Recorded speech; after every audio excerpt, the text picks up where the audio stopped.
तो फ्रेंड्स, आप सभी का एक बार फिर से स्वागत है एक और नए वीडियो में।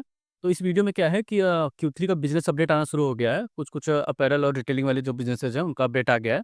तो उनके बारे में डिस्कशन होगा। रिज़ल्ट इनका बाद में आएगा, जिसमें कि पूरा हमें प्रॉफ़िट एंड लॉस ये सब पता चलेगा कि कितना किसने क्या प्रॉफ़िट किया, क्या कुछ प्रॉफ़िट ग्रोथ रहा।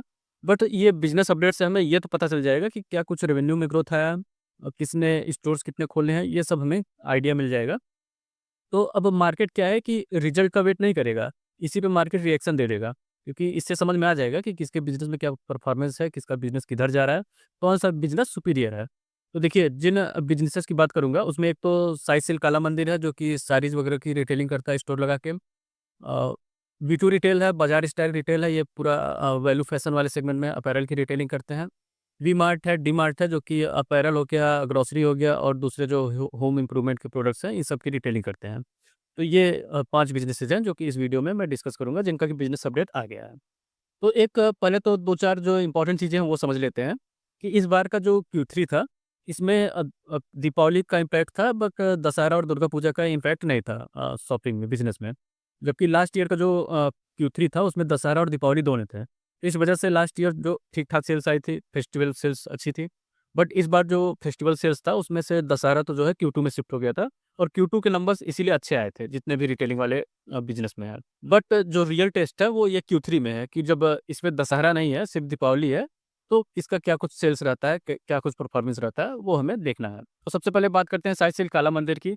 इनका Q1 का परफ़ॉर्मेंस, Q2 का परफ़ॉर्मेंस काफ़ी अच्छा था। तो Q1 और Q2 का परफ़ॉर्मेंस तो अच्छा था, बट स्टॉक का परफ़ॉर्मेंस अच्छा नहीं था और काफ़ी सस्ते पी पे 18-20 के पी मल्टीपल पे ये स्टॉक ट्रेड कर रहा है। तो कई क्वेरीज़ आ रहे थे मेरे वीडियो पे, मेरे चैनल पे भी, कि जो है साई सिल्क काला मंदिर तो काफ़ी अट्रैक्टिव लग रहा है, इसमें क्या किया जाए? इसमें बाइंग अपॉर्च्युनिटी दिख रही है। तो देखिए, स्टॉक सस्ता है, बिज़नेस अच्छा कर रहा है और इसके बाद स्टॉक सस्ता है। इसका एक ही मतलब है कि मार्केट को कॉन्फिडेंस नहीं है कि अभी तो इसने अच्छा कर लिया, लेकिन आगे भी अच्छा करेगा कि नहीं? और हुआ यही। Q3 का आप इनका परफॉर्मेंस देखेंगे, तो इनका सेल्स जो है वो 10% से ऑलमोस्ट नीचे आ गया है, मतलब डिग्रो हो गया है। ग्रोथ की बात छोड़िए, सेल्स डिग्रो कर गया है। तो साई सिल्क काला मंदिर, इसका बिज़नेस परफॉर्मेंस जो बिज़नेस अपडेट आया, काफ़ी बुरा रहा है। इन्होंने 5 स्टोर सेट किए इस क्वार्टर में, और ये पूरे तीनों क्वार्टर में Q1, Q2, Q3 में मिला के इन्होंने टोटल 11 नए स्टोर्स ऐड किए हैं। बात करते हैं डी-मार्ट की, जो कि एवेन्यू सुपरमार्ट नाम से जो है लिस्टेड है। तो इसका जो बिज़नेस है, काफ़ी बड़ा बिज़नेस है, काफ़ी बड़ा बेस है। काफ़ी अच्छे हाई पी मल्टीपल पे ट्रेड भी करता है बिज़नेस।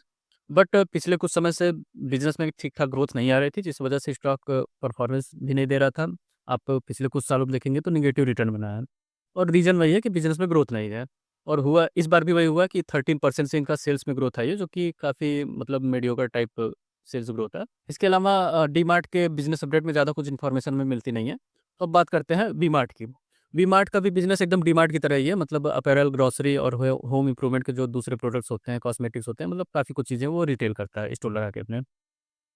तो उनका Q2 का नंबर तो काफ़ी अच्छा आया था, बट ये Q3 का नंबर उनका भी खराब आया और 10% से रेवेन्यू उनका ग्रो हुआ है।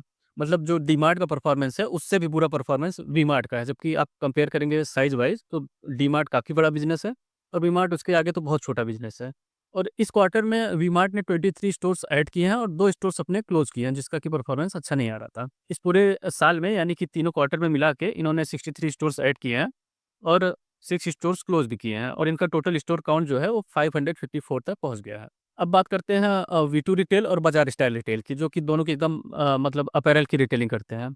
मतलब दूसरे जो होम इम्प्रूवमेंट और ग्रोसरी, ये सब इनके रिटेलिंग में नहीं है, इनके स्टोर में नहीं है। ये सिर्फ़ अपैरल्स की, फुटवियर्स की, इन सब की रिटेलिंग करते हैं। तो बाज़ार स्टाइल का परफॉर्मेंस बात करते हैं, तो पिछले क्वार्टर में मंथली Q2 में काफ़ी अच्छा परफॉर्मेंस था, अराउंड 70% के आसपास से रेवेन्यू ग्रो हुआ था। बट इस बार जो है बट Q3 में इनका परफॉर्मेंस एकदम नीचे आ गया, 13% से रेवेन्यू ग्रो हुआ है, जो कि काफ़ी सरप्राइज़िंग था मेरे लिए। मतलब इतना बुरा परफॉर्मेंस की उम्मीद मुझे नहीं थी, बाज़ार स्टाइल रिटेल से। वहीं जो वी2 रिटेल है, उसने मतलब लीडर रहा है इस पूरे सेगमेंट में। उसने 57% से अपने रेवेन्यू को ग्रो किया है। तो जहाँ कोई 10% से, कोई 13% से, कोई डिग्रो भी कर रहा है, जैसे साई सिल्क काला मंदिर, वहीं Q3 में वी2 रिटेल का ज़बरदस्त परफॉर्मेंस आया, 57% से इसने अपना रेवेन्यू ग्रो किया है। इसके अलावा इन्होंने स्टोर भी काफ़ी ऐड किए हैं, 35 स्टोर्स Q3 में ऐड किया है, और वहीं इनका टोटल स्टोर काउंट जो है वी2 रिटेल का, वो 294 हो गया है। तो अगर आप देखेंगे FY25 जब एंड हुआ था, तो उस टाइम तक बाज़ार स्टाइल के पास ज़्यादा स्टोर्स थे, वी2 रिटेल के पास कम स्टोर्स थे। बट वी2 रिटेल ने काफ़ी तेज़ी से अपने नंबर ऑफ स्टोर्स को ऐड किया है और वो बाज़ार स्टाइल से काफ़ी आगे निकल गया है। तो बाज़ार स्टाइल ने इस पूरे 9 मंथ में, तीनों क्वार्टर में मिला के 45 स्टोर्स ऐड किए हैं और 7 स्टोर्स क्लोज़ किए हैं और उनका टोटल नंबर ऑफ स्टोर 254 तक पहुँच गया है।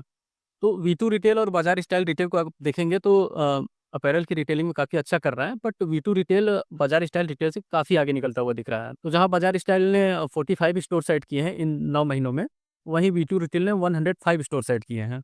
हाँ, अब आपको ये लग सकता है कि वी2 रिटेल काफ़ी तेज़ी से अपने नंबर ऑफ स्टोर्स को ऐड कर रहा है, इस वजह से उसका सेल्स में भी काफ़ी अच्छा ग्रोथ आ रहा है। तो बात तो सही है कि वी2 रिटेल काफ़ी तेज़ी से अपने स्टोर्स को ऐड कर रहा है, ज़्यादा से ज़्यादा स्टोर्स खोल रहा है, नए-नए कस्टमर्स तक पहुँच रहा है, इस वजह से उसके सेल्स में आपको अच्छा खासा ग्रोथ दिख रहा है। बट ये स्टोर तो वो ऐड कर ही रहा है, बट उससे भी ज़्यादा इम्पोर्टेंट चीज़ क्या होती है कि वो सेल्स जनरेट कर पा रहा है कि नहीं। केवल स्टोर ओपन करना सफिशिएंट नहीं होता है।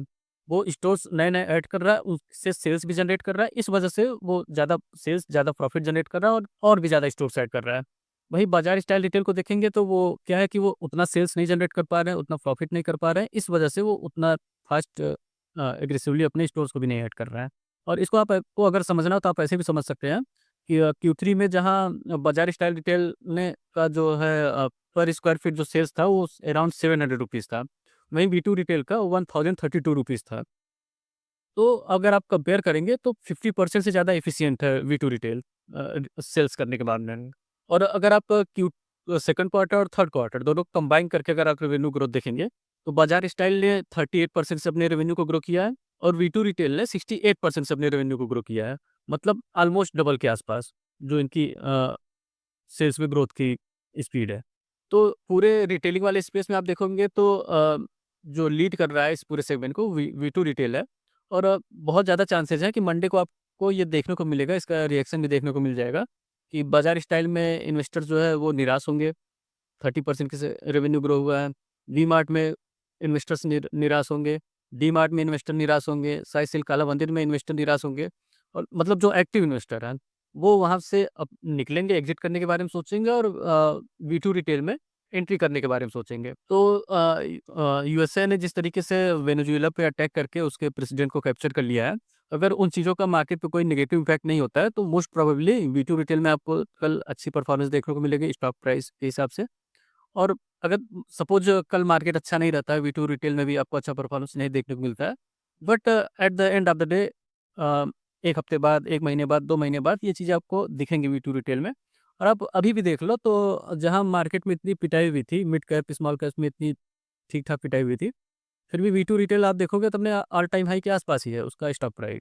और ये रिज़ल्ट के बाद मोस्ट प्रोबेबली वो नई हाई भी लगा सकता है। तो यही है कि मतलब अगर बिज़नेस में अंडरलाइन ग्रोथ अच्छी है, आगे अच्छी ग्रोथ आने वाली है, मार्केट को ये समझ में आ रहा है, मार्केट में जो इन्वेस्टर्स हैं, उनको ये समझ में आ रहा है कि इस बिज़नेस में आगे अच्छी ग्रोथ आने वाली है, तो उसके स्टॉक में डिमांड बनी रहेगी और वो अपने ऑल टाइम हाई के आस-पास ही रहेगा या फिर नई नई हाई लगाएगा।